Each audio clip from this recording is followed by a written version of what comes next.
بسم الله الرحمن الرحيم. عن البراء رضي الله تعالى عنه قال قال رسول الله صلى الله تعالى عليه وسلم ما من مسلمين يلتقيان فيتصافحان إلا غفر لهما قبل أن يفترقا. رواہ ابو داود۔ نبی کریم صلی اللہ علیہ وسلم نے ارشاد فرمایا، جب دو مسلمان آپس میں ملتے اور ایک دوسرے سے مصافحہ کرتے ہیں تو ان دونوں کے ایک دوسرے سے علیحدہ ہونے سے پہلے ہی ان کی مغفرت ہو جاتی ہے۔ دوسری روایت میں ارشاد فرمایا، اذا التقى المسلمان فتصافحا وحمد اللہ عز وجل واستغفرا۔ جب دو مسلمان ایک دوسرے سے ملتے ہیں، مصافحہ کرتے ہیں، اللہ کی تعریف کرتے ہیں اور اللہ سے بخشش مانگتے ہیں، غفر لہما، تو ان دونوں کی بخشش کر دی جاتی ہے۔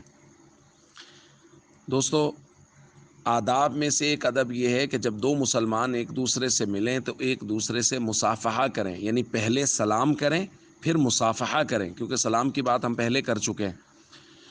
دوستو، دین اسلام محبت، پیار اور ہم آہنگی کا مذہب ہے، اس لیے دین میں بہت تلقین کی گئی ہے کہ ایسے کام کریں جس سے دلوں کا بغض ختم ہو اور محبت بڑھے۔ اس لیے کہا گیا ہے سلام کرو، پھر اس کے بعد مصافحہ کرو، ایک دوسرے کے لیے استغفار کرو۔ ظاہر ہے یہ تبھی ہوگا نا جب کوئی کسی سے بہت خیر خواہی کرے گا، بہت محبت کرے گا، اور اس محبت کے نتیجے میں کہ صرف اللہ کے لیے ایک دوسرے سے محبت کر رہے ہیں، یا اللہ نے جن لوگوں سے محبت کرنے کا حکم دیا ہے، پڑوسی ہے، رشتہ دار ہیں، والدین ہیں، بہن بھائی ہیں، یا اسی طرح قریبی یا بعیدی رشتہ دار ہیں، تو ان کے ساتھ محبت سے ملنا، مصافحہ کرنا، ان کے لیے استغفار کرنا، اللہ کی تعریف کرنا، یہ کام کرنے پر اللہ کی طرف سے فوراً نقد انعام یہ ملتا ہے کہ اللہ رب العزت پچھلے سارے گناہوں کو معاف کر دیتے ہیں۔